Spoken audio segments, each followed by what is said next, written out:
పాలమూరులో గంజి కేంద్రాలు వాస్తవం, తెలంగాణలో నెత్తురు బారిన నేలలు వాస్తవం, నెర్రలు బారిన నేలలు వాస్తవం, కరెంటీ అని మాట వాస్తవం, 14 లక్షల వలసలు వాస్తవం.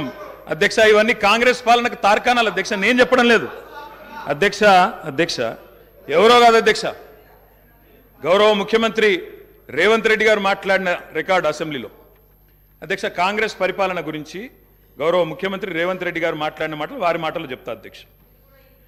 వారు చెప్పినారు రేవంత్ రెడ్డి గారు, ఇది 2014 25 జూన్ అధ్యక్ష. వారి మాటలు నేను కోట్ చేస్తా ఉన్నా, అసెంబ్లీ రికార్డు అధ్యక్ష. నేను చదువుకోవడానికి హైదరాబాద్లో ఉంటే నా తండ్రి గారు చనిపోతే మా గ్రామానికి పోయినాను. పద్ధతి ప్రకారం దాన సంస్కారాలు అయిన తర్వాత స్నానం చేసి ఇంటికి పోవాలి.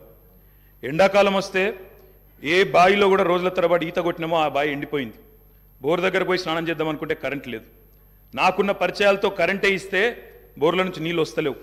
స్నానం చేయవలసిన సమయంలో నెత్తి మీద నీళ్లు చల్లుకొని ఇంటికి వచ్చినాం అధ్యక్ష. తెలంగాణ ప్రాంతం నిర్లక్ష్యం కావడానికి కారణం కాంగ్రెస్ పాలకులన్న విషయం ఇప్పుడు అర్థమైంది అధ్యక్ష. ఇది నేను కాదు అధ్యక్ష, రేవంత్ రెడ్డి గారు చెప్పిన మాట. మీ ముఖ్యమంత్రి గారే చెప్పినారు అధ్యక్ష, నేను చెప్పడం కాదు. నేనేమంటున్నా అధ్యక్ష, మీరు దాచేస్తే దాగని సత్యాలు చరిత్ర అధ్యక్ష. ఇట్లా నిమిషానికి ఒకసారి ఇంటరప్ట్ చేస్తే ఎట్లా అధ్యక్ష? ఇంత ఆవేశం ఎందుకు? బట్టన్నా అధ్యక్ష, ముఖ్యమంత్రి గారు మాట్లాడతారు తర్వాత, మీకెందుకు బాధ? బట్టి గారు ఇంత బాధపడితే కష్టం. ఇందిరమ్మ పాలన గురించి రేవంత్ రెడ్డి గారు చెప్పిన మాట ఇది. ఇంకా చాలున్నాయి రేవంత్ రెడ్డి గారు చెప్పిన మాటలు, చెప్పమని చెప్తా అధ్యక్ష. This is not right sir. అధ్యక్ష, you have to come to my rescue. This is not right అధ్యక్ష. ఇదేం అధ్యక్ష?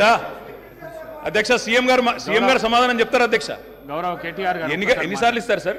మరి మేము కూడా లెక్క చూడాలా? 39 మందికి అధ్యక్ష, మనం తెలంగాణ రాష్ట్ర శాసనసభలో మాట్లాడుతూ ఉన్నాం.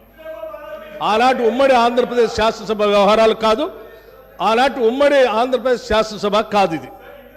ఇది ప్రత్యేక తెలంగాణ రాష్ట్ర శాసనసభ. ఈ శాసనసభ ఈ రాష్ట్రానికి సంబంధించి 2014 జూన్ 2 నుంచి మొదలైంది.